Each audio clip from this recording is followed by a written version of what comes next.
That's Drew. Dr. Drew, board-certified physician, addiction medicine specialist.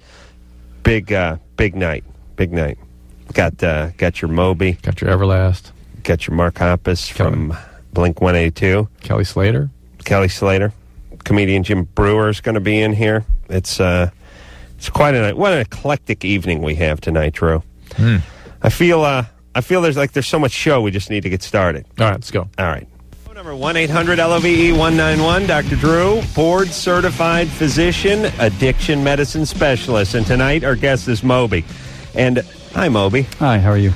I'm doing well. Have you ever met the guy who announces you in a little voiceover for the trailer there? Oh, yeah. Dr. Drew. It was Anderson, isn't it? I don't know. What is it? Does he talk like that in his regular life? I'd like to get to the bottom of that myself. I never thought about it. And Drew, what happened to your hair? Did you part your hair or something? No, What's going on with your hair? I'm growing you it grew back. it over the weekend? No, it's just you're noticing. It's so kind of you I'm to going to need notice. that hair cut by this time tomorrow. It's horribly distracting to me.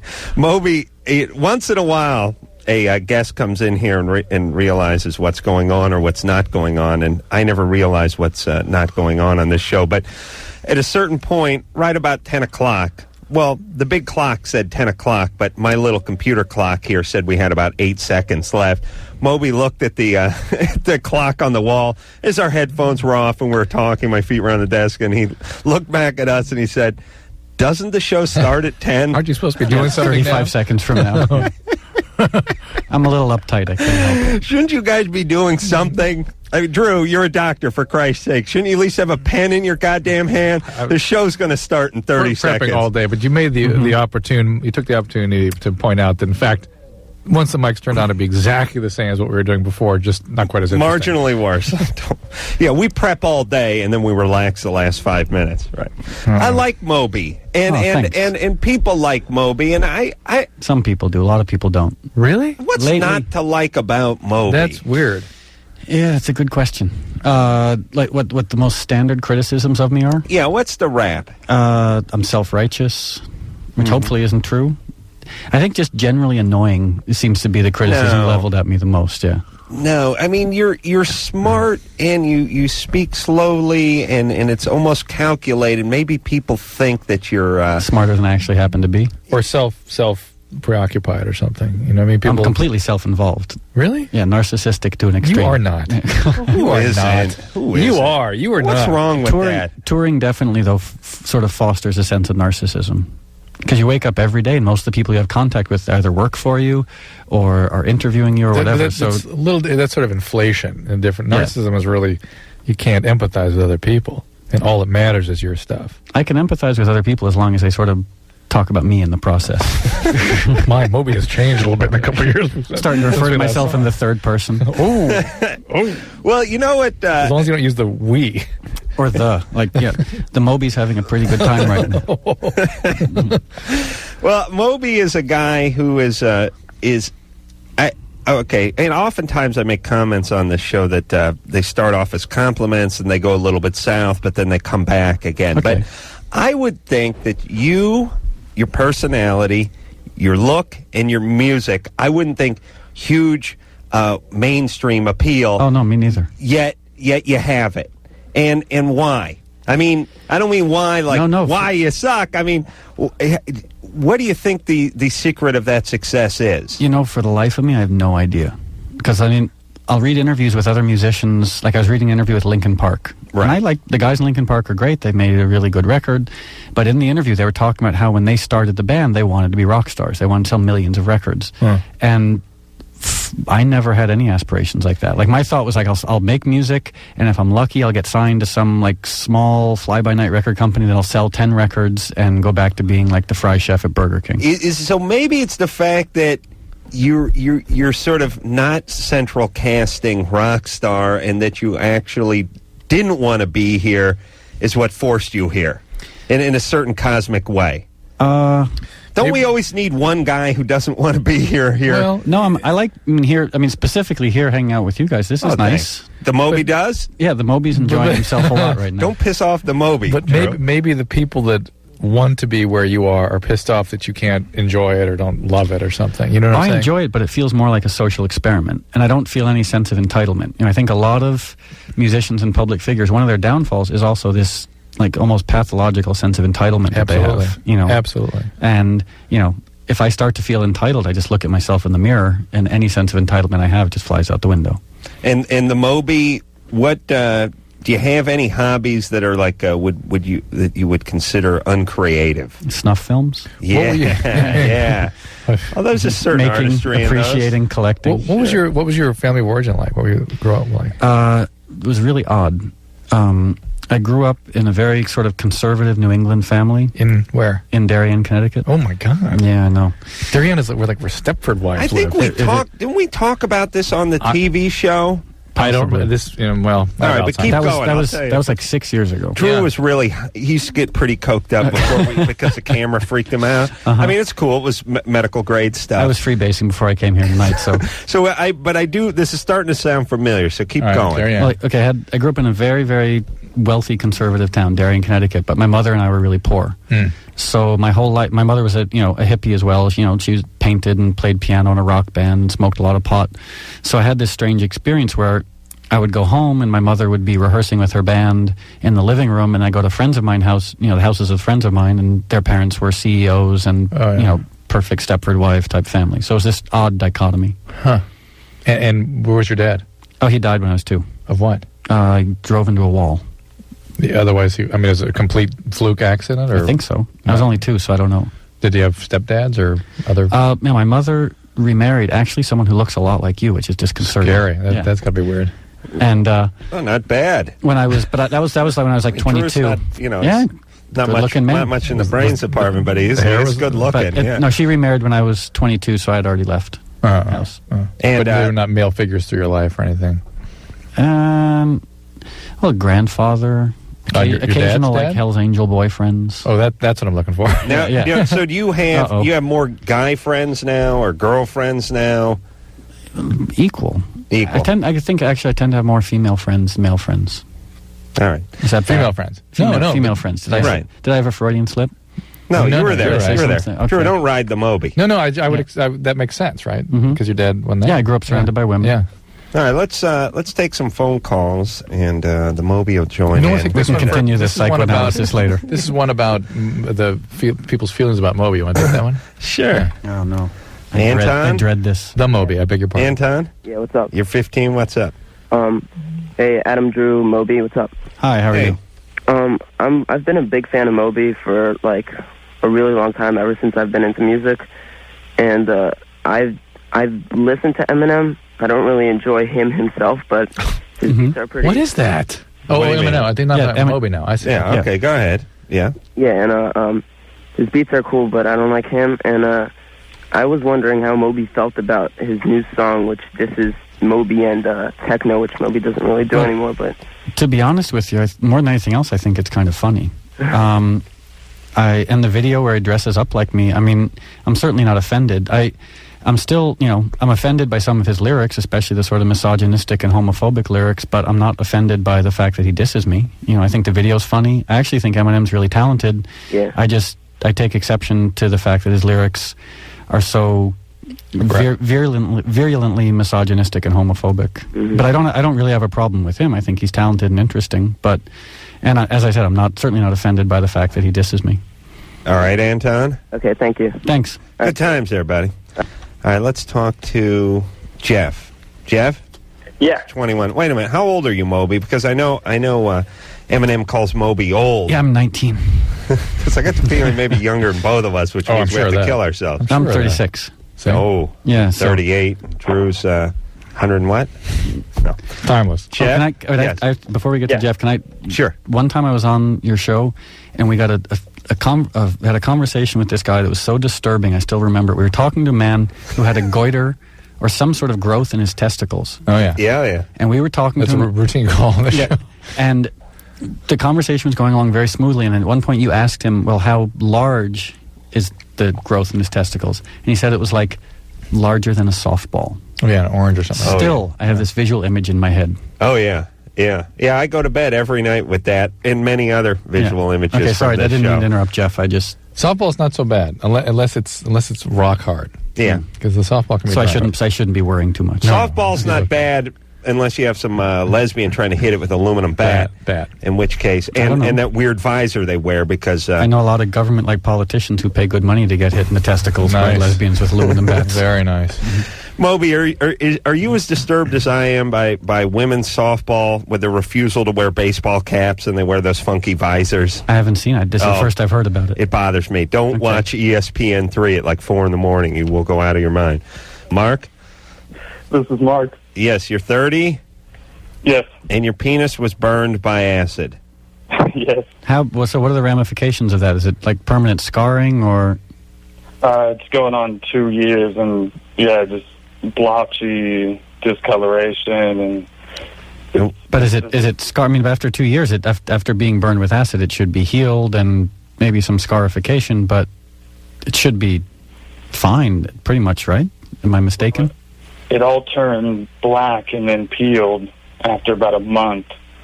And like I said, it's with friction, it inflames. It's like the opening of the urethra melted inside out. Ooh, bad times. Drew, did this guy sound like the Silence of the Lambs killer in real life, too? No, he seemed quite... Buffalo Bob? Just his radio Buffalo voice? Bill? Yeah. No, he's It fine. puts the lotion on its skin and puts the lotion in the basket. I think he's just a little freaked out talking about this. All right. Mark? Yes. So, now, the doctor who did this to you, first off, what happened with the acid? As soon as it was poured on, I turned white, ghost white, and started shrinking up. And what was the mix-up with the acid? I believe it was the acid that's used to treat warts, not vinegar to check for warts. Bad times. So, Yeah. so the malpractice suit. So you're set for the rest of your life, right? No, unfortunately, I'm not. And It would seem to me that if a doctor pours acid on your penis and blackens it and ruins your penis for the rest of your life, that you would then sue them for millions and millions of dollars. It's flagrant malpractice, isn't it? There's seems a cap like on malpractice. A cap on malpractice? See, that's what you get voting for George Bush. And so what did you get some money? It's still pending. How much are you looking to get? $250,000. All right. Well, that buys a lot of vitamin E. I mean, so now you're putting what? Is there a daily ritual that you do with your penis? I just spend most of my time naked because clothes hurt now. But let me ask you a Well, question. yes. Just in general, if someone came up to you on the street and pulled down your pants and poured acid on your penis, you would sue them for everything they were worth. So why should there be a malpractice cap? Why should he only get $250,000? You wouldn't sue them. You'd put them in jail for a criminal act. But you could also sue them, Well, it depends. If, like, Oprah Winfrey did it, Yeah. you'd have a nice settlement, a nice payday. But if a homeless drifter did it, you might not get anything out of them. But let's say there's so many different ways to go with the call. Let's just stay focused Because on... this happened to a friend of mine. I'm just trying to envision, like, It was Oprah. if Oprah, This guy's set for life. if Oprah came to me and poured acid on my penis, It'd be the best day of your goddamn life. Actually, I should stop because I'm getting a little turned on thinking about Oprah and penises. Wait, But so Mark, did you get strung out on pain medicine or something too in the course of all this? Could you repeat that? You got involved with pain medication in the course of all this? Yes. This was the interesting part about this, and then there's so many different layers to poor Mark's call. I know where to go with it. Okay, I didn't talk to Mark at a cafe by the Golden Gate Bridge like you did in Half Moon Bay. Half Moon Bay, but Sounds I very can tell by romantic. Mark's voice that something's up psychologically in a big way with Mark. Now, did this happen a couple of years ago? Yeah. And he's sort of living it like a Vietnam vet? It's like the deer hunter with his penis? I mean, look, I don't wish acid being dumped on anyone's penis, but it happened. It's been treated.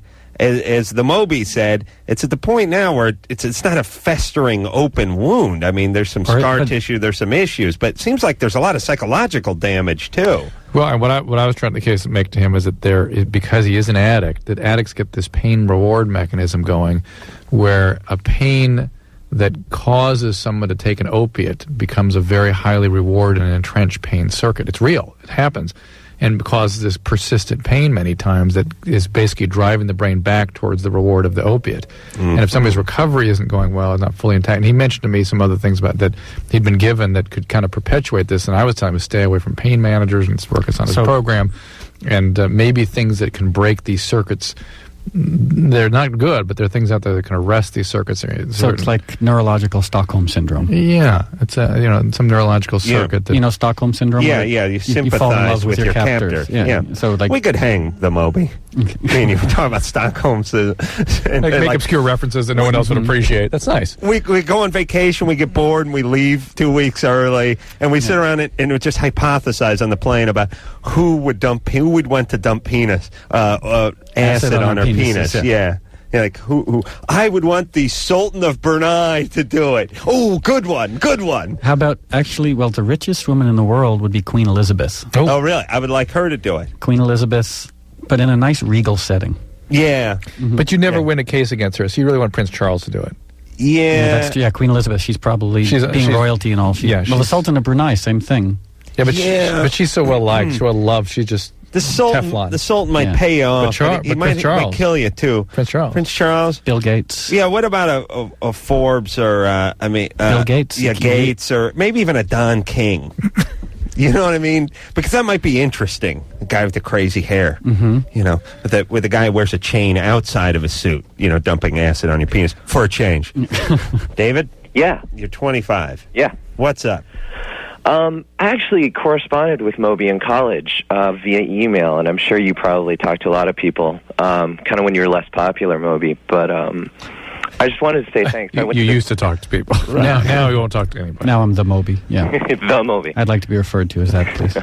I went to this hardcore Christian school, and where you signed a thing when you entered. It's called Wheaton College. I will not dance, drink. Wheaton's a business school, isn't it? Yeah. Wheaton in Illinois. Different Wheaton. I was going to say, wow, Wheaton. Whoa. Christian business school is kind of an oxymoron. This, by the way, I don't want to digress too much, but Drew, I've harped on you many times that we need to have one name, such as it Minnesota? It was like Duluth or where? No, not Duluth.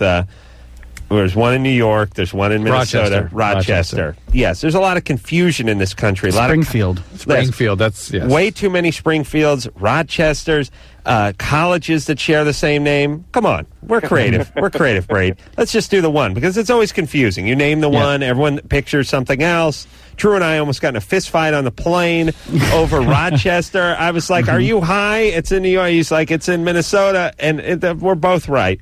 But really, remember that, Drew? So you went to Wheaton. Yeah. You went to Wheaton Crazy Christian College. Yeah, and one of the rules is you can't be gay, and you were actually probably the first person I came out to and could verbalize it to, and you really laid back and chill about it, and you kind of had a whole interesting non-dogmatic vibe with Christianity, and I'm not really on the Christianity tip these days, but you made a lot of sense to me. It kind of helped keep me from jumping out a window. Oh, jeez. Well, it does seem. I mean, one thing that's cool, and I appreciated that. And thanks. I was working at the now defunct Sony Music work group a while back, and you came in with Liz Brooks, and I didn't have the balls to say hi. Oh, you should have. Yeah, I remember we almost signed with the work group. Yeah. And this was, 5 years ago when you were corresponding? 4 or 5 years ago, yeah. Yeah, something like that. And anyway, you were just super cool, and,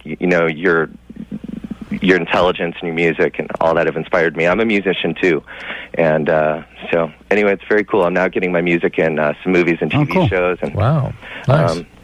Anyway, so thank you. Well, thanks. I'd love to send you some music if that's not Yeah, you'll send brazen. it to, there's an address on every CD, 333 West 52nd, apartment 1003. That's my home. Come hang over. It's a dumpster. It's on the corner. I'm sure that'll go in a stack, but that's cool. Well, no. Will you? If music is sent to you, you may have somebody listen to it. It might take a while, but I try to listen to everything. Well, here's the point. It couldn't be worse than not sending it, could it? Yeah. Oh, it could, because what if you're bringing the CD to the post office and you get hit by a bus?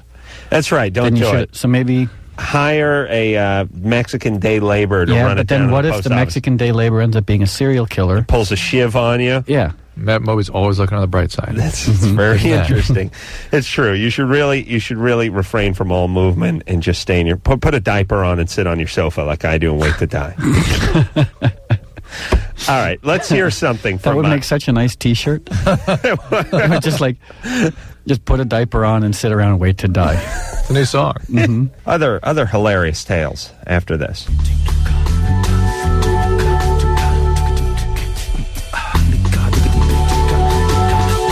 Hey, everybody, it's the Loveline. Yeah, we're back on the air. That was quick. Yeah. Time flies when you're going number 2. Hey, it's the Loveline, yeah. Dr. Drew Moby is here tonight. Honey, 33. Honey. Yes. Hi, what's up? Well, I had called in. I'm calling from Denver. I'm working here, but I currently I was just in reside- Denver yesterday. Oh, yeah? Well, I currently reside, though, in Rancho Cucamonga. Okay. And I've been with my boyfriend for 10 years. We moved to... I was broken up with him. I moved to California with him 4 years ago. And while I was broken up with him, I was with a guy that was, well endowed, and I told him about it. And then he became obsessed with having threesomes with other guys. Is he interested... Now, is he interested in the other guys? Well, that's the thing, is that the first guy that we were with is now my best friend. And Also, you guys have had threesomes You've with other been guys. doing this. You've been doing Yeah, I had. Does your boyfriend have sex with the other men? Well, no, but the thing is that he's, like, obsessed about just talking about it. I'm here in Denver, and he's obsessed with me sleeping with my ex-boyfriend. So and he likes seeing you with other guys. Yeah. That's his thing. Yeah, but he seems real fixated on the guys. The endowment part? Yeah, exactly. So he's interested in seeing you violated by guys with large penises. Exactly. But does he, when you have the threesomes, does he have any sexual contact with the men at all? Well, it tells depends on them what you off say. on You know, occasion. he participates, but no direct. What's he doing? What do you mean by that? Well, I mean, we do, things like, DPs and DPs? things like that. Double But, penetration. Yeah. Oh, you do? Yeah. So are they both in the same orifice, or is... No. Is that possible? How dare you? I've seen it, yeah. Oh, Oof, yeah. My God, you've It's seen it. impossible. All right, well, listen. Wait. So he's really interested in seeing you sort of in pain. Well, I don't know if it's really in pain, but maybe it's there's a certain level of disrespect to it. Degraded. Degradation. Violated. He's Yeah, interested. exactly. And I think that he likes. Did you say women degraded? Yeah, what did I Are say? you making up words again? Oh, Degradation. Well, Degraded? Degraded, yeah, I sorry. believe that he just wants to see Thanks for women as correcting being whores because of the way that he was raised. And How was he raised? Well, he had a real alcoholic mother, and his sisters right. have never worked, and they live off of men. All right, so what's your question? All right. Well, I was wondering that, how can I tell whether I think that he may have some latent. All right, hold on a second. Sexual Now, tendency. I don't. Do you have any kids with this guy? No. Oh, thank God. Yeah, that's what I say, too. All right, don't use protection, please. Yeah, I Okay, definitely here's the thing. I don't think this guy. I don't think any of us think he's gay. No. But No. I think he's angry and he's somewhat abusive, and this is going to be a problem. Well, does he force you into these situations, or does he just sort of... Sometimes he does, yeah, because that's creepy. he's telling me that I don't have enough experience and things like that, and most of the time I go out with my friends or let's say you even my have enough ex-boyfriend experience, by the and way. make up stories, and they're not even real, and I Okay. email them back to him. All right, so listen, honey. So he's psychologically Yeah, but, abusive. honey. Here's the real question, though. What are you doing with this guy? Why? Why him? Well, I'm just basically, I hate to say this, but he's basically my sugar daddy because he doesn't really have sex with me. I can have my cake and eat it too. And I'm going through school right now, and I work part-time, and so... Hold on. Since when is double penetration eating your cake? And not having sex with him. Well, that's the thing. That's the only times that we ever really have sexual contact. Oh, man. I'll tell you that. How old is this guy? He's 78. my age. He's 33. All right, so it's not a relationship. You're sort of quasi-prostituting yourself to this guy. Yes, please. So try to salvage a little bit of dignity and get out of this relationship. But it is what it is. It's an objectified. She's being objectified. She's accepting being objectified. He's objectifying her. Right. All right. Not a good thing for anybody. Well, they've got this sort of, moderately benign give and take. They're getting they're both getting something out of this. There's no doubt about it. Right. They're both adults. It's working for them, and It's mutual parasitism. But it's psychologically really a sad situation. Nobody's getting hurt except for the guy on the bottom who's getting the balls. I've often wondered about that. Yeah. Robert, Hello. you're 15. Yep. Your parents are Christian. And they think I worship Satan, apparently. And This is I have some- a this is- cutting problem. This is sort Have of a what what we were problem? cutting. Cutting problem. This is sort of what we were talking about earlier. Right. My parents. Cuttings from newspapers. My parents cutting thought yourself. Yeah. Do you? So are you Wiccan or what are you? I'm trying to decide whether I'm Wiccan or pagan. Are your parents ultra super Christian? No, but they don't quite understand. Pagan worse than Wiccan. And Wiccan's really fat chicks that recycle. I think it stands for that. I can't. I'm trying to figure out. Is it women in recycling? It's usually white, isn't it? Yeah, white chicks who recycle. White fat chicks who recycle is basically what Wiccan. That's as much as I can tell from the religion. Because every time I talk to Wiccans, it's about the earth. It's about giving back to the earth. It's never about spells or anything good. Drew, work out the An acronym for Wiccan. Yeah. It's got to have recycling. Or something about landfills and fat chicks in there. Right? That's all. Hey, Robert. Yeah. All right. So your parents screwed you over, and now it's payback time, right? I suppose. Yeah. All right. Well, at least you know what you're doing. Did you ever? Okay, here's a strange question. Did you ever cut yourself when you were young? Oh, me? No, Drew. Adam? Sorry. No. There was a visual thing going. Yeah. There's when you're visual on the radio, it doesn't quite work. Yeah, when you point, Drew does a lot of that. Drew does a lot of this one too. I don't know. Because when I was a 15-year-old kid, I played in a hardcore punk band. And what I discovered, because one of my heroes was this guy, Darby Crash. Do you remember Darby Crash? And he used to always be cut up. And so one day, some friends and I got razor blades, and we cut ourselves. Not that we were nihilistic, not that we were Wiccans, pagans, Satan worshippers, whatever, but because Darby Crash had done it. And the thing that surprised us the most is it didn't hurt. Right. And so more than anything else, it was a way to freak out your friends. And it didn't last very long, a couple of weeks of freaking out your friends. But if I had been my parents at the time, I would have been horrified to think, they're cutting yourself with razor blades. And the truth is, you find something that doesn't really hurt and can freak out your friends. So, well, a lot of these kids get sort of a rush from it. They feel kind of high from it. And so it's another way of sort of releasing aggression and managing unpleasant affect states. But when their brain has everything else at their disposal. I guess one question would be how bad, when you're cutting yourself, how badly you're cutting yourself? Like severing limbs? Just my wrists and... Oh, that's nice. In the interest of just doing something dramatic and a little bit bloody, or actually trying to hurt yourself? It just... I don't know how to exactly explain it. It just seems to help. Well, and one of the reasons Drew is being quiet is because he's still trying to work out the acronym for Wiccan. He's got something here. So meanwhile, I'm inflicting this grave psychological damage while we're trying to figure out an acronym for Wiccan. White, isolated, chubby chicks.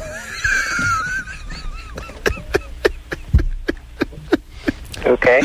Oh, the isolated was a stroke of genius, Drew. No one could have worked that I in for the Wicca. Oh, my God. Oh. All right. Fantastic. Hey, Robert. Yeah. Tickled pink with that acronym. But listen, buddy, your parents, what did they do to you growing up?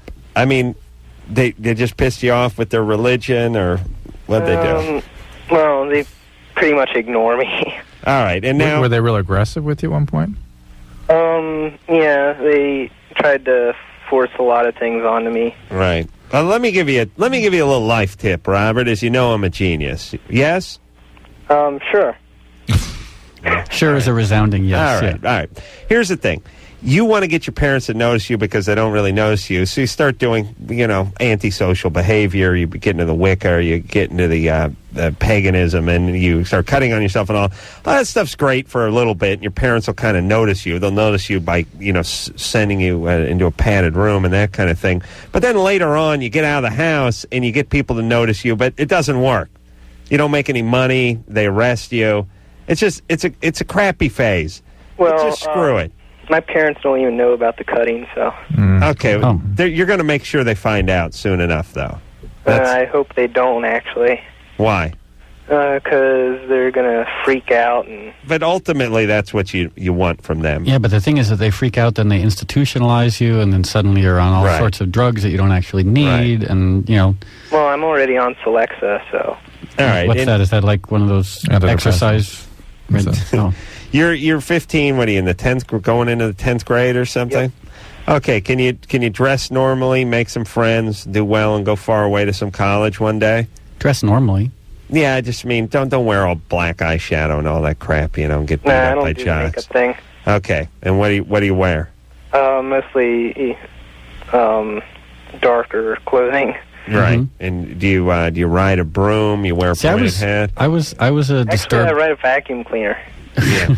I was a disturbed little punk rocker in high school, and I turned out relatively okay, apart from like the pathological low self-esteem. You know, they've gone out and studied kids, and kids that come up punker, kids that come up hippie-ish, and the highest risk for becoming a punker was having parents who were hippies. Really? Yeah. Yeah, it was a form of rebellion. Yeah. Yeah. Well, I mean, here's the thing.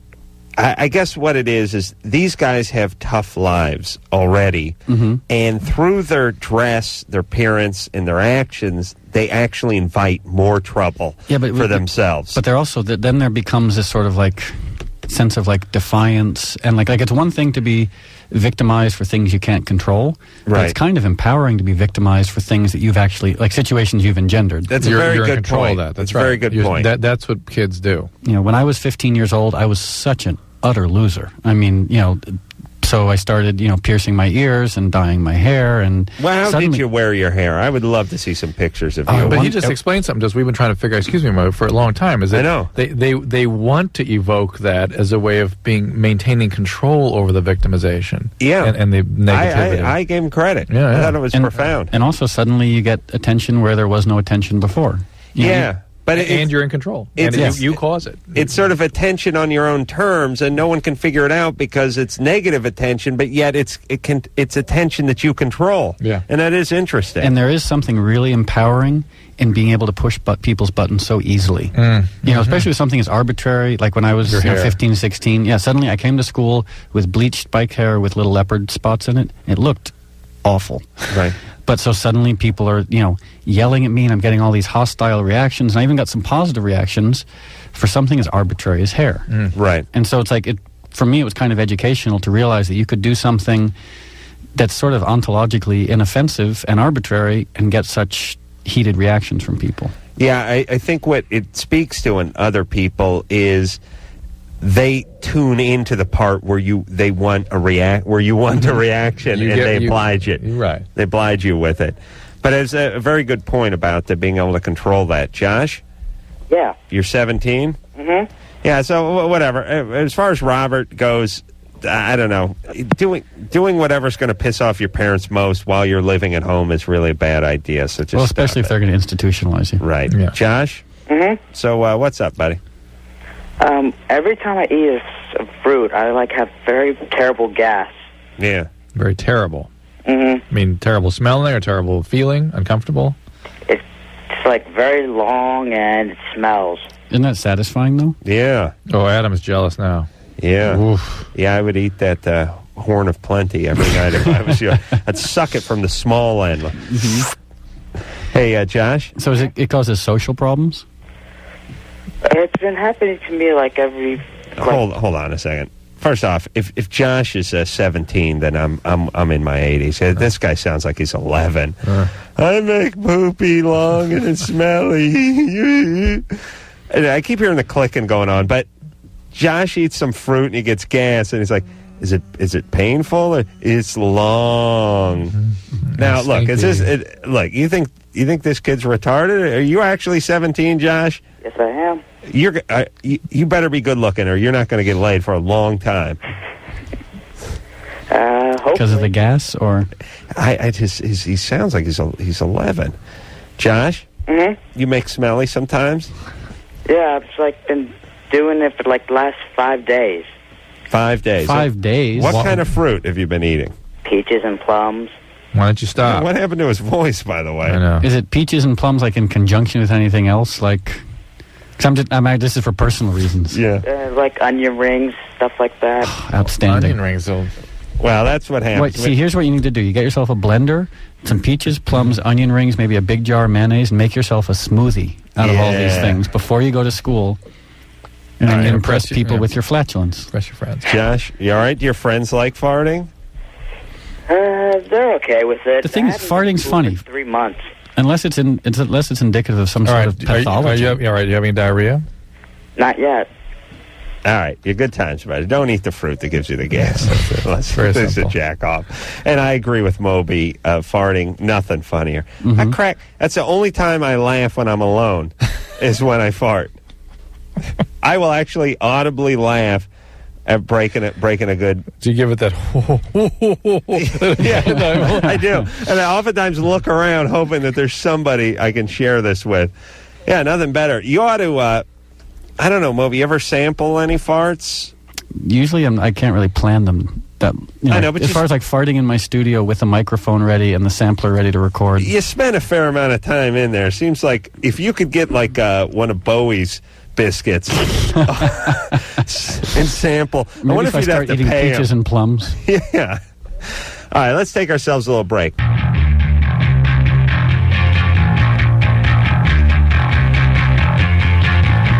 Back with the best of Loveline. I'm Adam. That is Dr. Drew.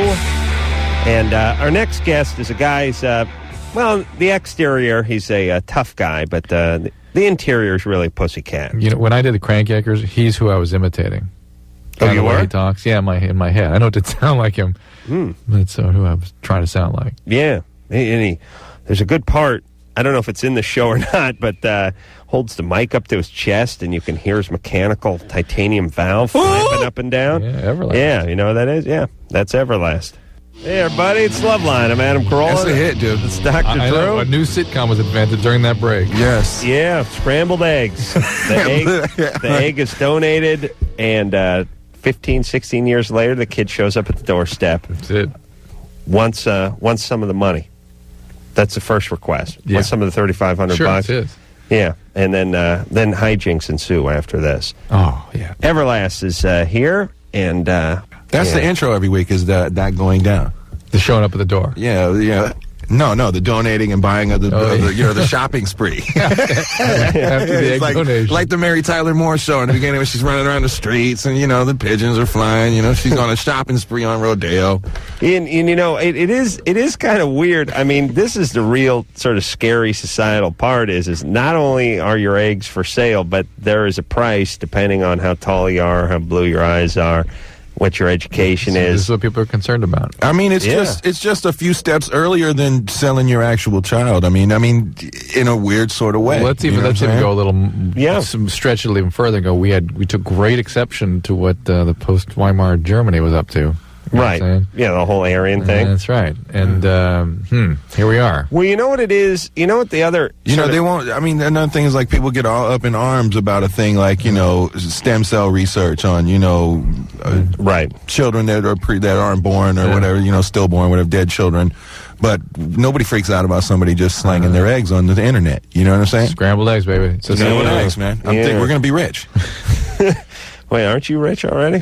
You're rich too. All right. Well, I'm saying we're already rich. I don't get invited to the party place, but I've seen it. I've been on the block. Man. We're going to be richer. Would you visit Everlast? Be real there? Yeah. Yes, back in the day, as a matter of fact. Yeah, he had to move out of the neighborhood. We got together. He's a great kid. There's a we rapper didn't want on that the street. element in there. Yeah, rappers. I hear he's Chicano. His real name is Louis. Louis, and his last name is one of those ends with the Aliz or the Zez or the something. You know what I'm saying? Alice.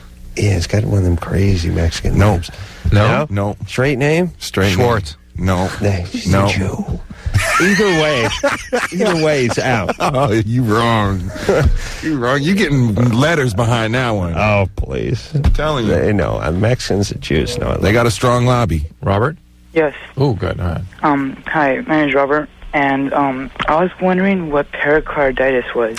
It's inflammation of the sac that lines your heart. Your heart sits in sort of a sac. It's called a pericardium. And it can Really? get infected. Yeah. Never hear about that. Yeah. If you your age, you'd probably be a virus, but you can get tuberculosis. You get all kinds of things in there. So what are the long-term effects by it, you know? Usually nothing from a viral pericarditis. Usually it's fine. Everlast, how's your valve doing? Lovely. Can we hear it? Sure, here, let's get down. What's that? Wait, hold on. See that clicking? Hello? Hold on. Hold on a second. I have to put everyone on hold because they'll screw everything listen. up. I'm giving you a show. Nobody gets to hear this. That's dope. That's the valve, right? That's a Bjork Shiley, or what do you got there? St. Jude's. St. Jude's valve. St. Jude's valve, yes. And is that what is that, a mechanical valve? Yeah. Titanium. Titanium, but it's not. It doesn't have a power source. No. There's the blood moving in and out, makes it go up and down. Wow. Yeah. You ought to sample that. Yeah. Put that on your next. Recorded. It's on every vocal track, that I do. Because it's faint right here, but when you're in just a tight booth that's this small and it's on the you hear it. You do? Oh yeah, you sit around with me and just watching TV. If it's in the right acoustics of the room, it's like, what the heck is that? I've had many people be like, What's with your watch? And I'm like, it's not my watch, it's me. It's a ticker, but it's not. Wow. And how's the longevity of that valve? Is it good? Oh, yeah. Don't have to monkey. When I woke up, I was terrified they had put a pig valve in my heart. But they said they only do that to really older people because it only lasts 10 years. Yeah. But I think it had more to do with it was cedar sinai and their kosher over there. I don't think that's with the pig valve. Well, why? But why would they not put the titanium in an older person? I can't give you an answer to that. Is it more expensive? No. You on Coumadin? Yeah, you don't have to be anticoagulated when you're on. Yeah, you can't be on. Let me tell you something can fall, hit their about luck. Yeah, and living just in the closest hospital to my house was Cedar Sinai, and how much that had to do with the fact that I'm still alive today. Yeah, one of the best heart surgeons in the world was there. I mean, when you had. Well, did you have? Was it a heart attack? It was. I believe it was called an upper ascending aortic aneurysm. Was what happened to me. Transecting or a dissecting aortic aneurysm. Okay. So, and if he was living in Nebraska and out on some farm somewhere, I'd be dead. Yeah, because they needed to get you under the knife now. And that my doctor, my actual everyday doctor, was affiliated with Cedars. He was on the board. He did his own practice, but he was over there. So my records were available because I came in the door and no joke, they found out I was in a band and I'm having a heart attack. They're like, this dude's probably coked out of his mind. Right. Started treating me in that way, and then came up to me 10 minutes later. 15 minutes later with papers like, yo, we just found out what's really wrong with you. We've seen your records and you were born with this, bicuspid aortic valve and it's torn. And, we got to go in and operate on you right now. And they just did it right then. And like I said, luckily one of the best heart surgeons in the world was there. The kind of guy who looked at what happened to me was pretty rare. Wow. And this guy looked at this one of them things oh, I got to do this. He really had that kind of attitude oh, this is something that don't come along every day. So they did the whole thing right then and there, and there was no follow-up surgery or anything? No. See, that in a way, that's kind of the way to do it, because in a way, you don't want to get rushed in and then have someone say, after we stabilize you and you talk to your family and stuff, in about 6 weeks, we're going to undergo an experimental. I always tell people, because my mother had, 2 years later, had to have a triple bypass, and, she had to wait, 2 months to have it, and I always say, I never would have made it. Yeah, that's the torture. I would have skipped the country. I would have been I'm gone, Wow. All right. Robert. Yes. You're 40? Oh, 48. What's up? Well, but the 1985, 86, I had the doctor thought I had cancer in my left testicle, and they removed it, but it was benign. Mm-hmm.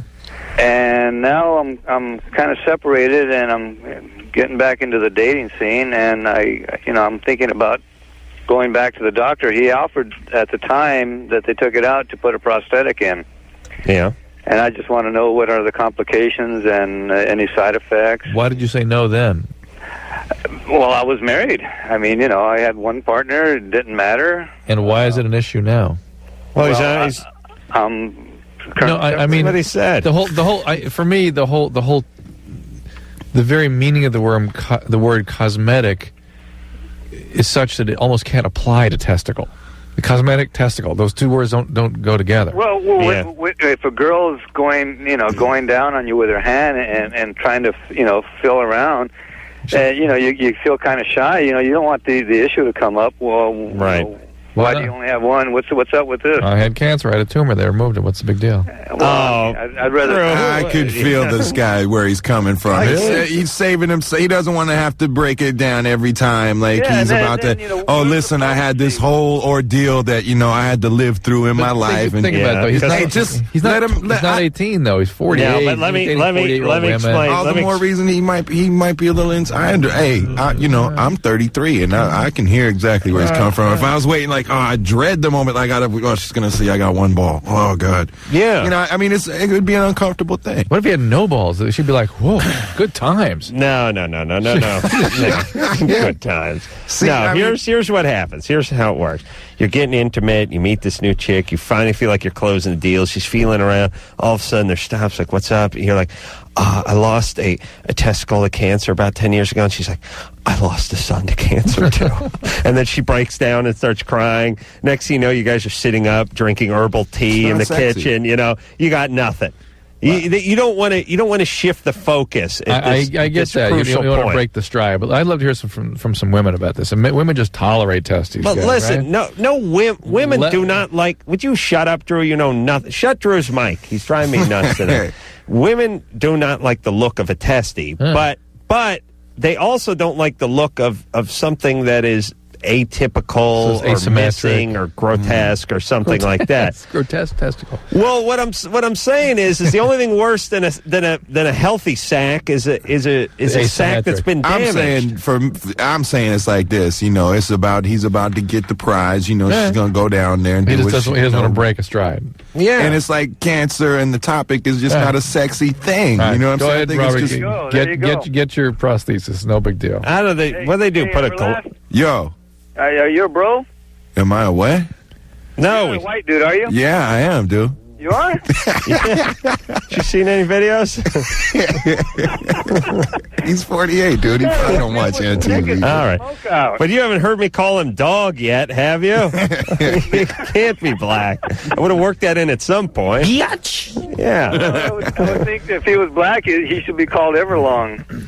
Yes, well, he's Everlast. Oh, okay. All right. Hey, Robert, you get that prosthetic. So what's the verdict? Do I get it? Yeah, go get it. I'm outnumbered 2-1. Go get it.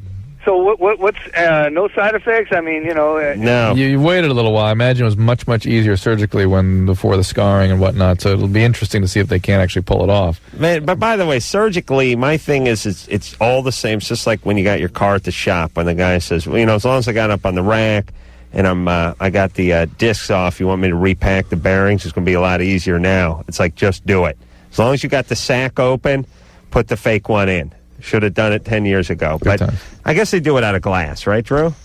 Acrylic, glass. Yeah. Everlast is in our studio tonight. We will take ourselves a quick break. We have silicone ones now, too. Anderson yells at me for breaking late at this break every night. Yeah. All right, we'll be right back.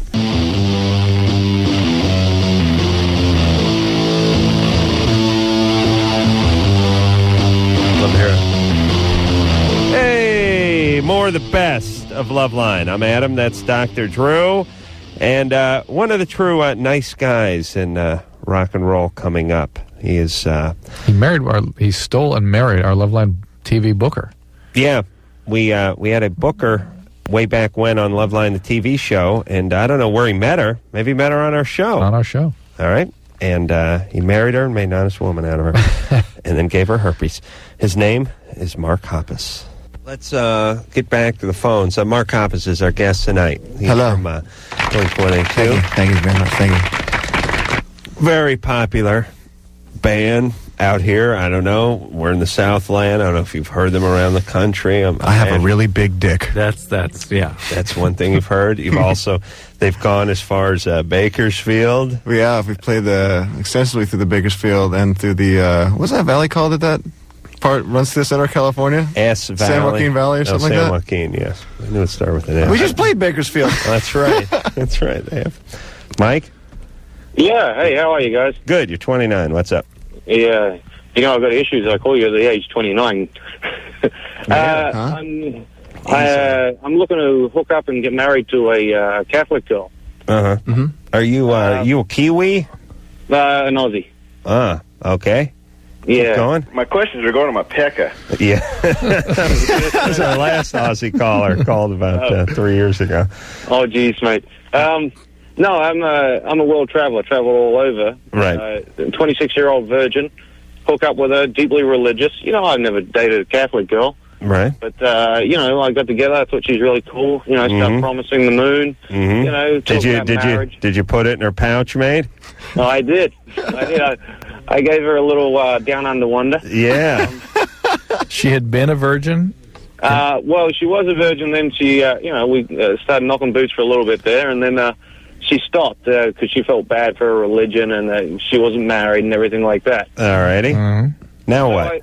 Well, you know, I go like, that's bad enough, you know, just in the sense that, you know what, I'm with a girl who, you know, has very high values, high morals, and, you know, I'm a little different to that, but I don't mind it. But she's also deeply obsessive as well. Uh-huh. Well, is this your girlfriend now? Yeah, this is the girl I'm looking to get engaged and married to. I mean, we looked at rings. Okay. And like What's she obsessive about? Right. Like any women, anything. If I'm sitting in a restaurant next to her or sitting across from her talking to her, and there's someone in there, say a Latino girl, and I'm not looking, but she sees her walk by, she's like, so you like tan skin girls? Right. What? Right. What are you talking about? Right. Yeah, and it's always like that. Or okay, all right. So, Mike, hold on for a second. There's a reason she was a virgin at 26.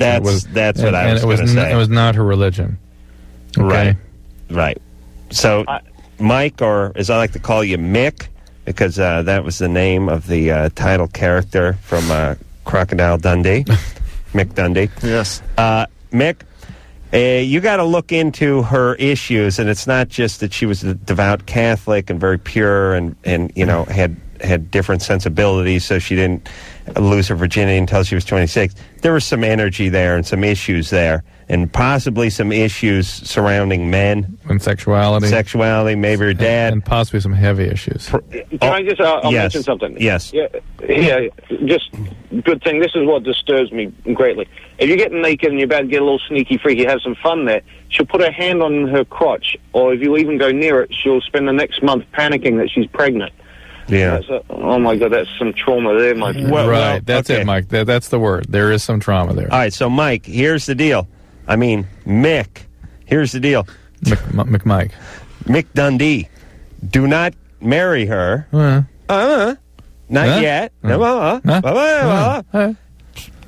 Explore, work these problems out. I suspect there's going to be more here than meets the eye. Yeah. But don't rush. Just don't get married yet. Work these things out, and if you can't work them out, don't get married. There you go. Right. Robin? Yeah. Yeah. Hi, Mark. Hi. Oh, my God. Okay, I have been one of your guys' biggest fans since 1993. And I've never been to one concert, and that kills me. And I can't believe I'm talking to you. Where do you live? Lindsay, California. Lindsay? I don't know where that's. Where is that? It's by Bakersfield.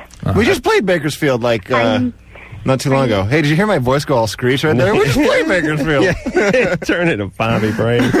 Hey, you guys got coleslaw out there in Lindsay, right? Yeah. Yeah, all right. I may be moving out.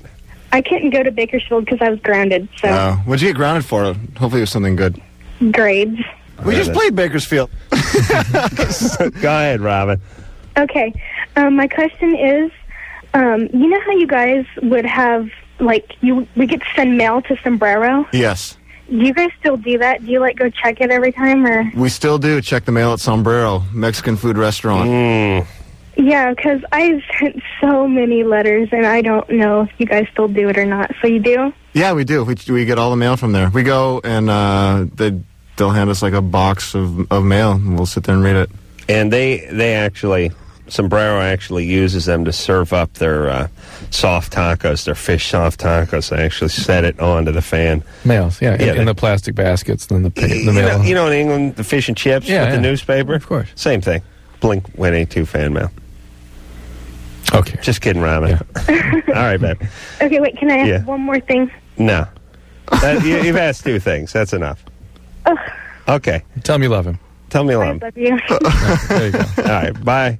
Bye. If she'd laughed at just half of one of my jokes, I would have let her ask the 3rd question. Casey? Yeah? You're 15? Yeah. What's up? I had a question for Mark. Yeah. Where I lived, I've heard some remarks about Blink. I mean, my first question for you is, your music, what do you guys, really consider that? Do you consider it punk, or...? I don't know. I mean, we write music. Whatever, for categories is for other people to figure out. We write music that we enjoy and that means something to us, and as far as categories go, that's not something that really concerns us. Yeah.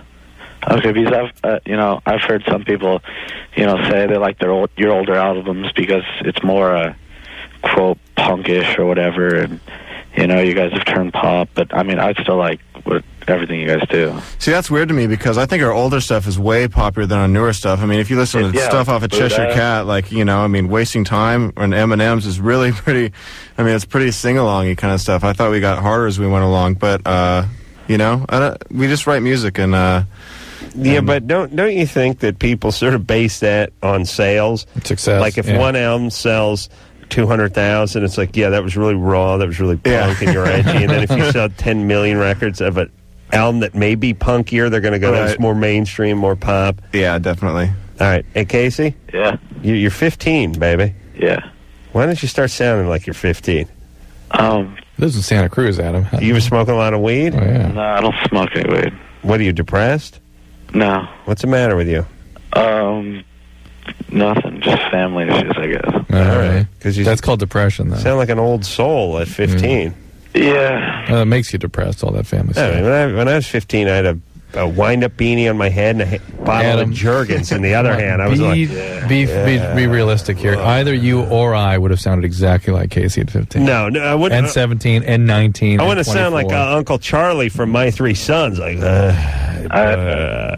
I guess people have told me I just have a deeper voice over the phone. Okay, brother. But look, enjoy your life, would you? No. You're 15. It keeps getting worse. Yeah. Yeah. Just enjoy yourself now. That was Uncle Joe from Petticoat Junction. Okay, there, buddy. Alrighty. All right. See you guys later. Yeah. See ya. Good time. Uncle Joe, he's moving kind of slow at the junction. What are you going to do? You know what? This show is really... it's a review of really 70s television. Drew and I talking about shows that were on 20 years before anyone who listens to our show was born. Ridiculous. Samantha? Samantha. Threesome! No. There you are. Hi. All right. Your boyfriend wants a threesome. Yeah. Has he picked out the girl? No. I don't think so. How is he going to recruit this girl? I think it's one of his friends, he said. Well, does he know which one? No. He has like a lot of girlfriends that I don't know. Why? What's up with that? Yeah. Doesn't that trouble you a little bit? Huh? Doesn't that trouble you a little bit that he's hanging out with a bunch of girls? Yeah. How long have you been with this guy? Turn your radio off.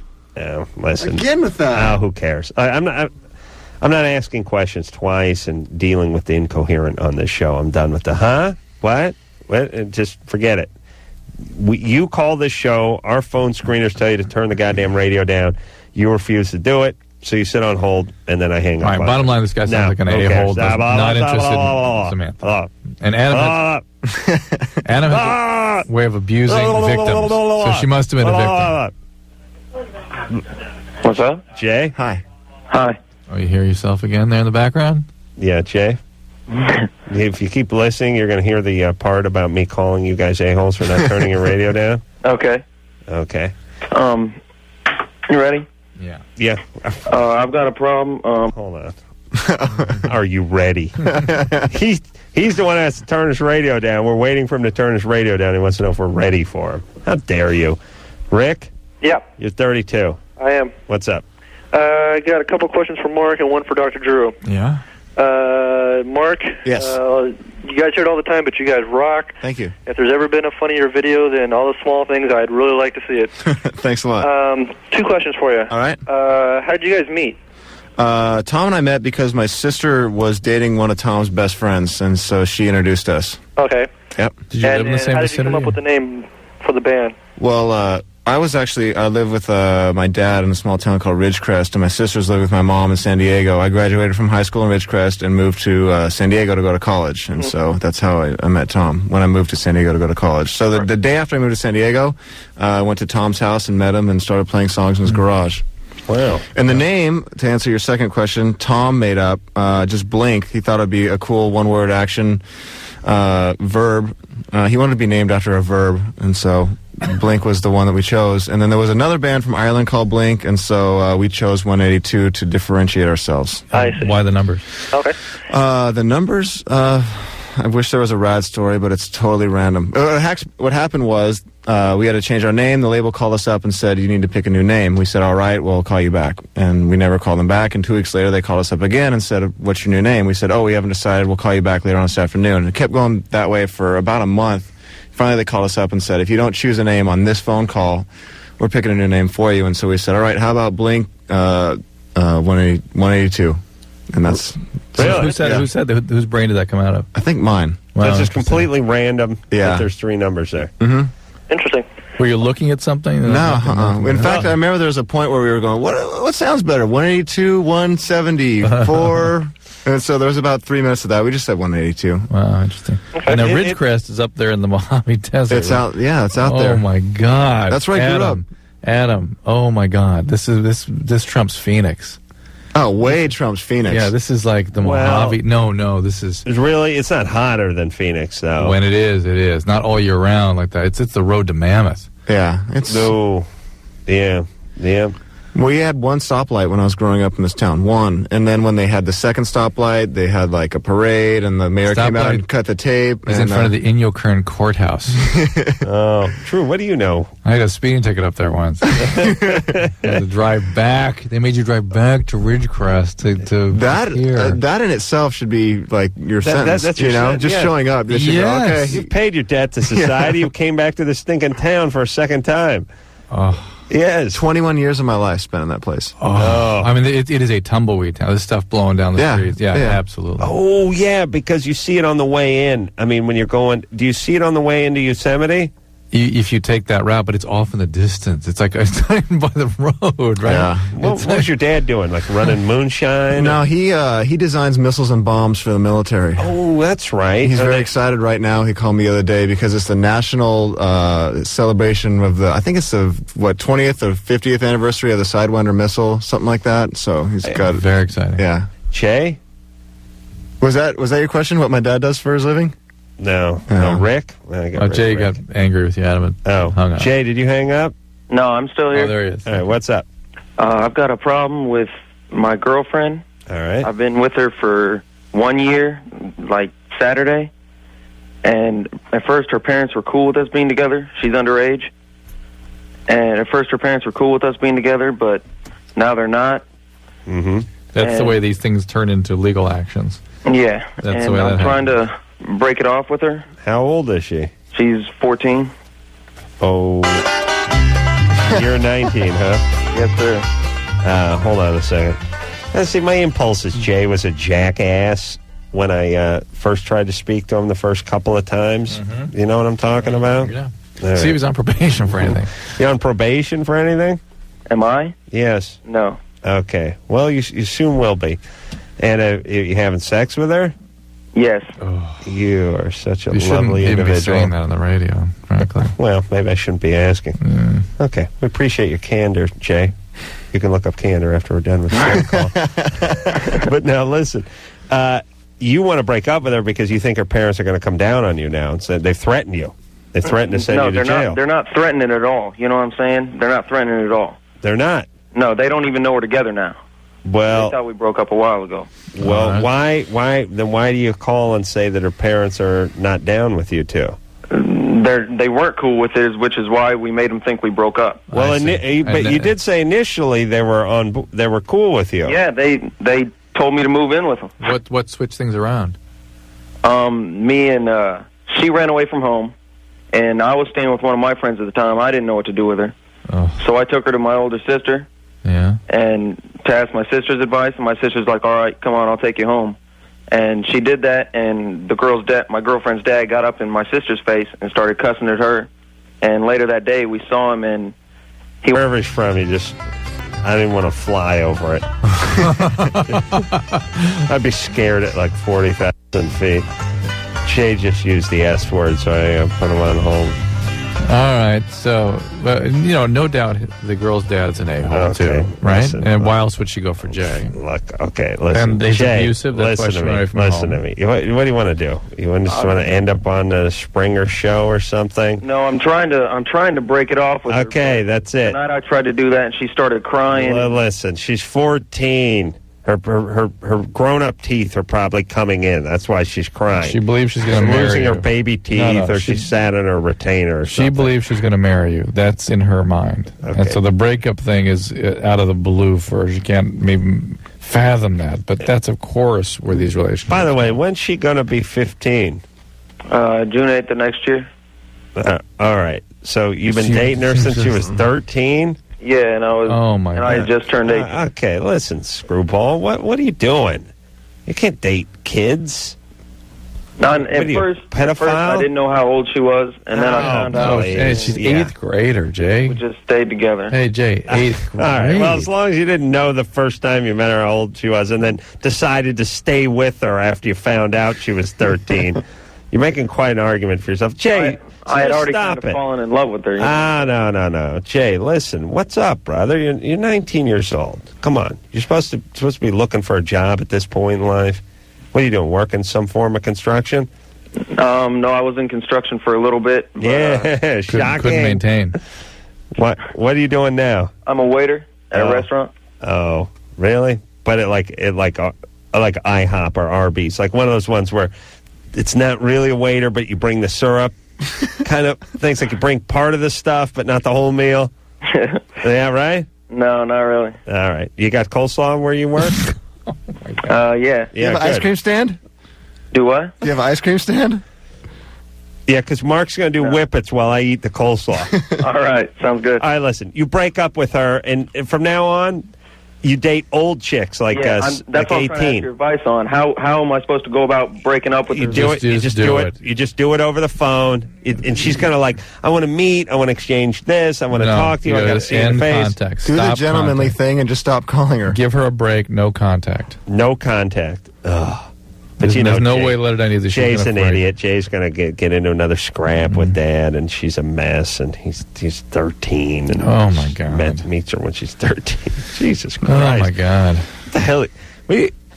But first off, you can barely talk to adult women.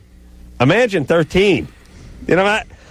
I don't got much to say to 35-year-old women. I can't imagine 13. Yeah. Yeah, you know what I'm talking about. Take a little break. Mark here from Blink 182. No, thank you. Take a break. Right back.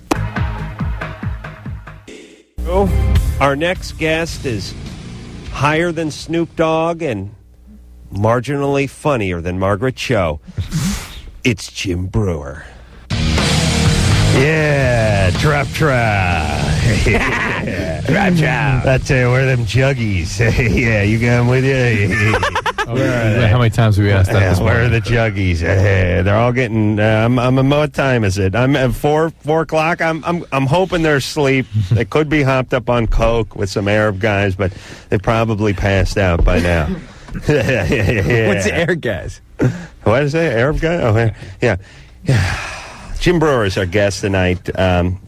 Jim's got himself a comedy CD out called Smoke and Brew. And Jim, what 4 years on SNL? Yes. Let's see. Actually, it was like three. It was three. It was 95, 98. It was part of the new cast. Who came in when you came in? Sherry O'Terry, Molly Shannon, Mark McKinney, Will Ferrell. This guy's all. That was all your class, as it were. We were the new class, and we were the 95 class. Norm Macdonald was like the veteran. How'd you get along with Norm? Norm was my favorite cast member. Yeah. He was the only guy. This is when I knew Norm was the only guy. You know when you get a job and like they give you the big speech Yeah, we expect this from you. Then go out there and do it. And then as soon as you're done, you get the one guy who listen, well, he said, forget that. Here's how it goes down. That was like, Norm was that guy in the cast. He, because Mondays we'd pitch our ideas to a host. I remember I had one season under my belt. I'm starting to buy new clothes, get a car. I got a goat thing, and Tom Hanks. Got a goat. Tom Hanks. I'm flipping out. This is the first real big star on here, and you can tell we were all starstruck. And Sherry O'Terry's like, I'm gonna just cheerleader. She pitches her thing. Everyone's pulling out their big cannons.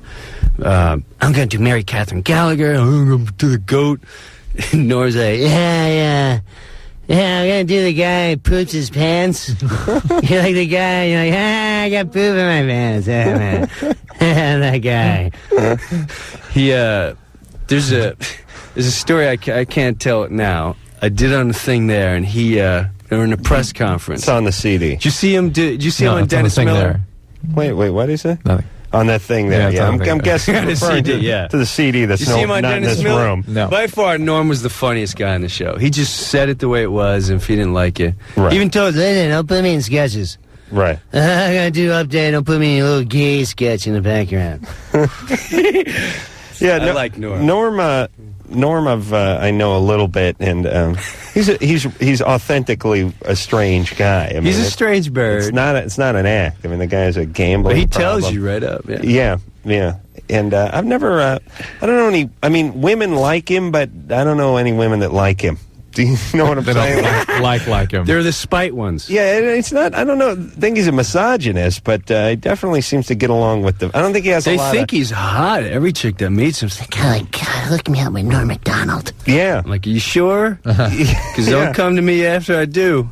No, I want to. Yeah, he's great. Breuer. Big gambler. I love it when he does the younger Burt Reynolds, the smoking the bandit Burt Reynolds. You ever see that? Yep. He just sits there with the bad fake mustache. Where's that up, Jeff? Yeah.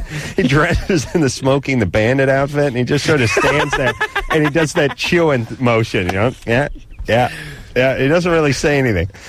Yeah, I don't know why. Who decided to do that? He did. 17 years after Smoking the Bandit. He did. Was That's why he's a genius, man. Yeah. I don't know where he is, though. He used to come out. I don't know. He used to come out and warm up the shows. Oh, really? At Saturday Night Live, and he'd go, I would go up and try to kill. I'd just try to blow the place out the water. Give him my A material for 10 minutes. Would you pull the goat boy out? So I'd pull the goat. All the big guns are coming out. Norm would come out and he'd go, I'm working on a new impression. And he'd go, here's, Johnny Carson, bringing out a famous act. Okay, anyway. Ladies and gentlemen, I'd like to bring out, I'm a big famous guy. I need some work on that.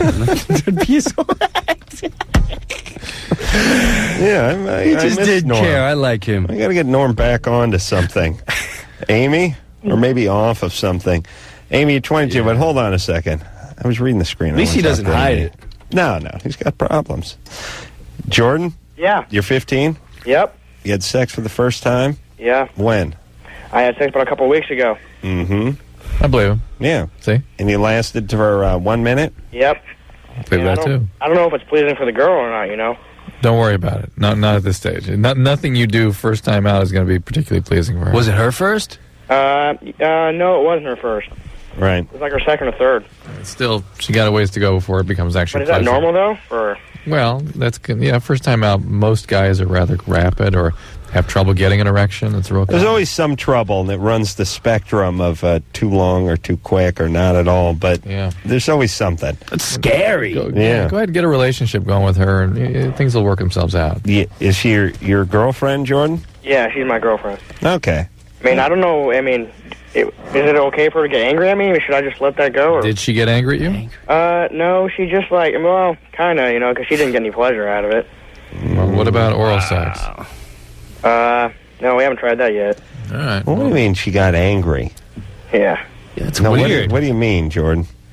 Well, I mean, she didn't get angry, but she just, she wasn't very pleased about it, What'd she say? She's like, well, I didn't get any pleasure out of this, I don't know if we should do this again. Okay, now it's a bogus call. Yeah, sorry, Jordan. That's BS. And who's your buddy with tuberculosis who's breathing in the background? Oh, that's me. Oh, okay. I'm a huge fan of the show. I've been listening since sixth grade. Thanks, buddy. He's all big. Listen, buddy, you gotta get an inhaler before you get on the other line. All right. I love your show, man. Thanks, buddy. Listen, you jack-offs. If you're going to call the show and have your buddy on the second line, don't have him making love to the receiver. Swallowing it. He's just hanging out. That's what he says. It's really him. It's really them, man. And what's the guy doing? Beating on? Like, he's just very excited hearing your voice. He's excited, yeah. Oh, okay, but now I don't know if they don't make phones this way anymore. But back in the day, we should just unscrew the receiver, or you'd put a handkerchief over the. Remember that whole trip? Yeah, but you'd put your hand on it. You'd listen. You don't need.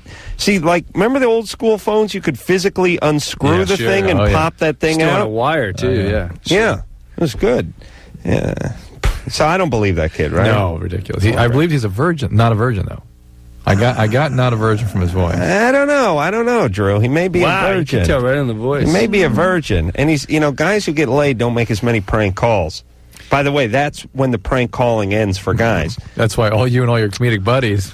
That's why we're still all the crazy things end. Let me see, Jordan. Right? Yeah. Are you there? Listen, you're a virgin, yes? No. Seriously. No, I'm not. He's a one-timer. Yeah, one-timer. Oh, okay. Yeah, all right. See. See, we can tell the sound of a guy's voice who's a virgin and a guy who's getting laid a lot.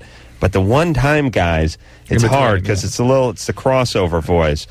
All right, let's talk to still cracks. Amy. And by the way, we know it's a bogus call because no woman says, I'm angry. I'm angry and I'm not satisfied, so we shouldn't do this anymore. Right. What was that? No, they think that after every lovemaking session, but they don't verbalize it. Dead on. That's right.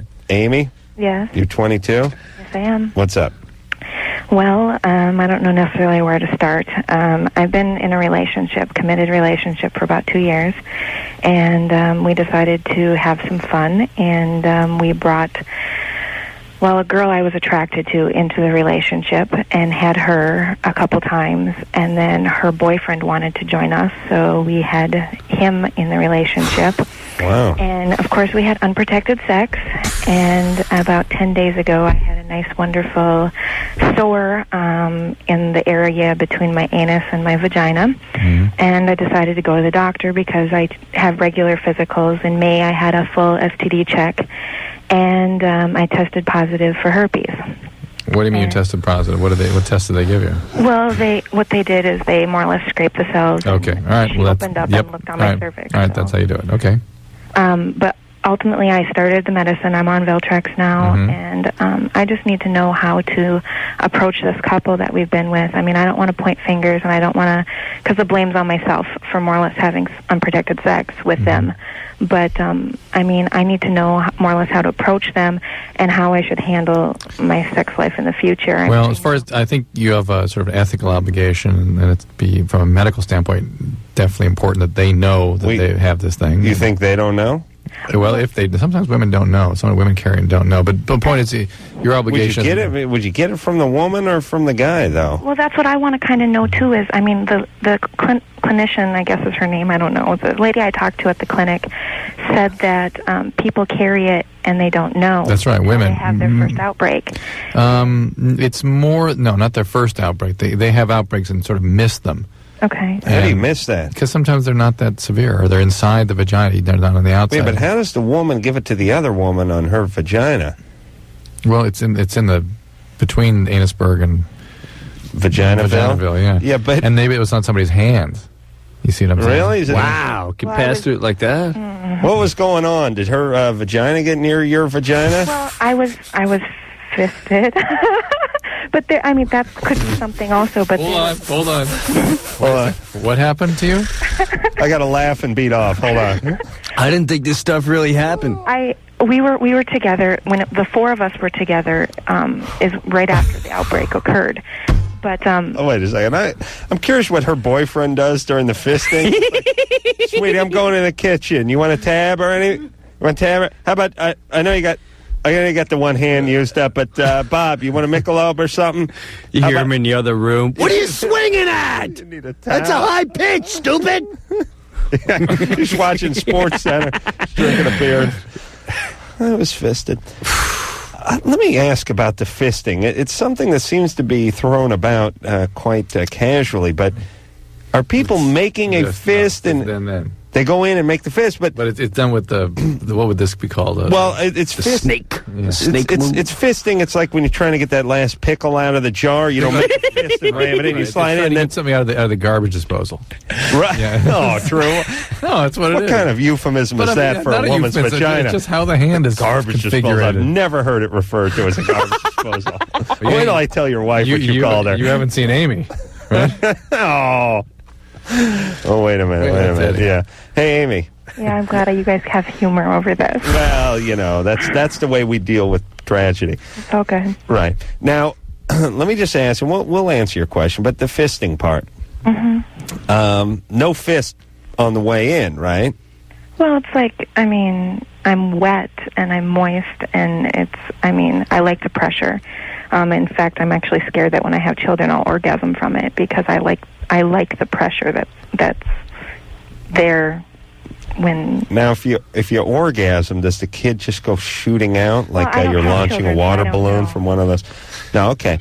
And the fisting part, but here's my question about the fisting, because I'm unclear. Is the fist made before it enters the vagina, or is it let in sort of like your hand is in a sock puppet and then made into a fist? Well, it depends upon the size of the hand. I see. In this case, what happened? The fingers were inserted in a cup-shaped type. Right, and then the fist is made? It's more or less just continually pressed in until I can't handle the pressure anymore, and then I tell them to get out. All right, so it's not really a fisting, is it? But it's a full handing, right? Sure, we could call it fingering, but it's usually to the wrist. Okay, it's to the wrist. Wristing. Yeah. Okay. And who was doing this to you? Actually, two people at various different times. One the female, and the other my getting stuffed all over. First the female, and then your guy went in when she lost her watch. Her hand would fit further than the guy's because the guy he's got larger hands, and her hands were smaller, so they wanted to see. And what's the guy doing while she's fisting? They're usually sitting on the side, touching themselves, jacking off, whatever. Just in awe and amazement of what's being done. Hold on, Jim. What kind of retarded question? What's the guy doing? Of course he's feeding off. Wait, well, I didn't know if he was trying to stuff somewhere else. I'm trying to feel her out where she's going. Now, this was the girl and your man, or the girl and her man? It was actually all of us, but the hands that were inside of me was my man and her. Because you're traditional that way? Well, I prefer anything and everything, but that's what gets me into this situation. Oh, wow. Well, now, Amy, this is interesting to me. Okay. Let me see if I can get a physical description of you. 38 double D. Oh. I have about 34 waist. My jeans are men's 34s. You're fat. Drew, please. Let's not judge. Yeah, I'm very voluptuous. I have an hourglass figure. I got a big-ass booty. And, if you want to call it fat, that's great. But all right. I get what I want. You get what you want. Now, that's the beauty of being a woman. Now, how tall do you go? I'm 5'7". 5'7". What do you weigh in at? Too much. Too much? 200? 250? About 180. About 180. Let me do some quick math here. Do your math, yes. And I know what venison is, and I know what veal is. Hold on, baby. Thank you. 5'7", 180. Come with 5. Bitch! I got 5'5" and 3/16, 197. Oh, thank you. All right, not bad. You didn't crack the 200. Not too bad. Oh, baby, what happened to you growing up? Anything bad? No, I had a pretty normal life besides the fact that my parents got divorced, but that happens with everyone. No fisting in your youth? I was never sexually abused. I was always intrigued by sex, though. I read form from my parents. And what did they parents? So they had a bunch of pornography lying around when you were a kid? Well, no. I would actually hunt for it, but that was just because I was intrigued by it. How old were you when Probably about 8, 9. Did you walk on your parents or anything, doing anything ever? I could hear them. They had a waterbed. Okay. But otherwise... Waterbed. That's therapy right there. Just parents with a Folks waterbed. have a waterbed. You got to. That's at least 5 years 5 years, therapy. 5 years minimum. Yeah, if it was heated, you're up to 7 years. All right, but wait, Amy, I'm not done. Now, what does your man do? Anything? He's actually a firefighter. Ooh, interesting. Yeah. Interesting. And this couple, so friends, huh? Yeah. Okay. I mean, we play darts with them. Wow. Oh, sure. Why not play a parlor game after you're done fisting your friend? It's nice. Hey, who's up for darts? Well, I'm not done fisting your wife, Chet. Okay. Well, I'm gonna start warming up. You all right? Let's have some pork chops, some beer, and fist your wife. Who's in? Let's flip it over and play the baseball side of the dartboard this time. Let's live. Does anyone ever do that? By the way, has anyone ever in the human history played the baseball game on the back of the dartboard? So, Amy. Yes.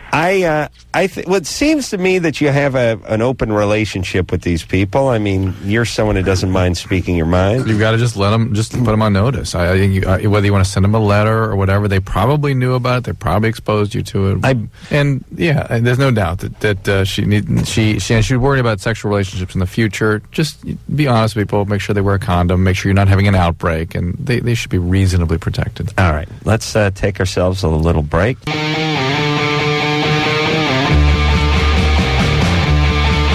Everybody, best of Loveline. I'm Adam. That's Dr. Drew.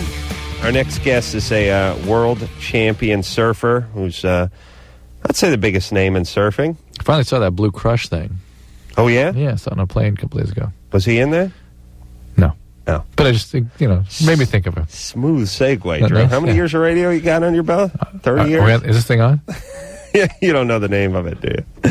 All right, next up, Kelly Slater. 191.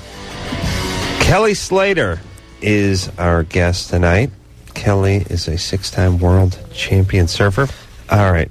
How'd you guys get matched up? Drew did this job for 10 years. 10 years before I got here.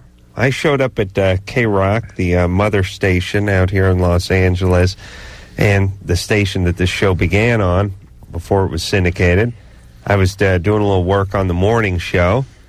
And somebody decided, maybe partly Drew, but not partly all me. Drew. It was 100% me. I can tell you where I was standing and who I called and what happened. That had to do with the TV show. But, yeah. But the radio was sort of around before the TV, or at least was discussed before the TV. Not with me. Yeah, well, that's what I'm saying. Yeah, I don't...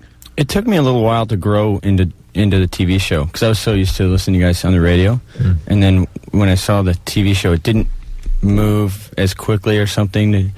Yeah, it was never quite right. It was sort of okay for TV, but if you knew the radio show, you should like the radio show more than TV. And in general, that's a good time for me to bring this up.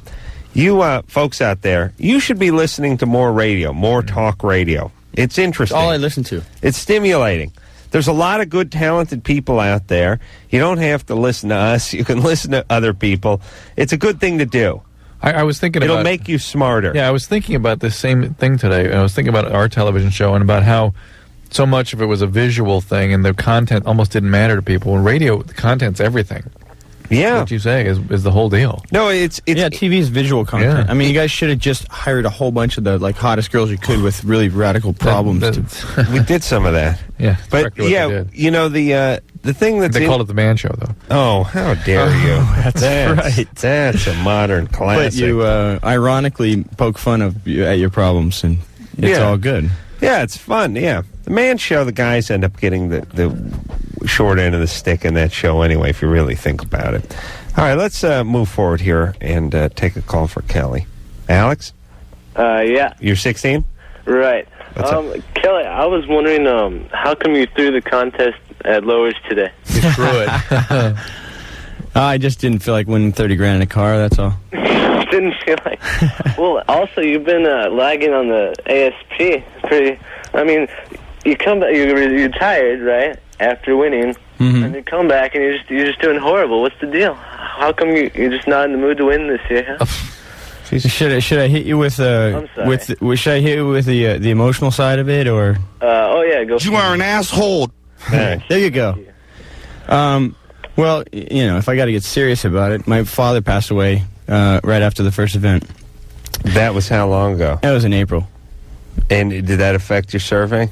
I would assume it just made me. Well, you know, it was a really growing time for me. It was actually a beautiful time spent with my dad right before he passed away. But you mean like at the hospital and stuff? At home, we had him at home, and it was a really horrible thing. He had cancer, and anyways, but that was a terrible thing. But we became really close, and then it sort of gave me a feeling like, you know, obviously there's defining moments in your life, like Dr. Drew's when he knew exactly where he was and who he called, and we were just talking about that. Oh, really? Well, when you guys were talking about the radio. Oh, right. Yeah. He was jogging. It was a defining moment. Yeah. But it just sidetracked me into thinking, you know, there's so many other things in life that are more important, and so my focus just went elsewhere. But, well, hold on a second. Let me yell at Alex. No, it's cool. Hey, Alex. Yeah. You little jackass. Thank you. You'll never be 1/10 of what Kelly Slater is. You understand me? Yeah. 1/10 on your best day. I respect your opinion. All right. You got another question, weirdo? Bring it Hurry on. up! But, push! That's good. But other than that, I just didn't have a whole lot of motivation coming back. I had a lot of great years, and I was all about trying to win competitions, and that was my whole life. And now my life is kind of, there's other things going on, and other things I'm interested in. Well, how do you, I mean, what's the difference in a competition? How motivated do you need to be? I mean, I guess what I'm saying is, here comes the wave. You're a great surfer.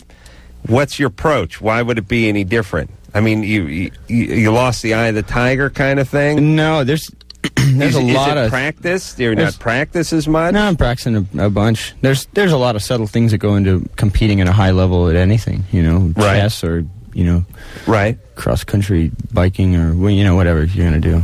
So, there's subtle things you have to know about what the conditions are doing, what your opponent is, the way he approaches heats, and how he's affected by the way you're going to surf or approach the heat, or the scores you get, and how he's going to come back from that. And and then there's also, you got to sort of pace yourself like a long distance runner or something, where you don't want to surf your best right away. You want to sort of just beat the guys you're surfing against and sort of save up your reserves for the end. So do you think because you're Kelly Slater in your name that the judges are a little bit tougher, or could be tougher on you? Or the other way around? Well, I'd have to say it has gone both ways, but it's gone in my favor a lot of times, so I never really was one to complain about the judging. But well, that's good, because I think most people, if you ask them that question, would just automatically answer, it's gone against me, because that's the way you feel when you go through life. You don't remember the times it goes for you. You go, yeah, I deserve it. Yeah. Of course, I was the best man that day.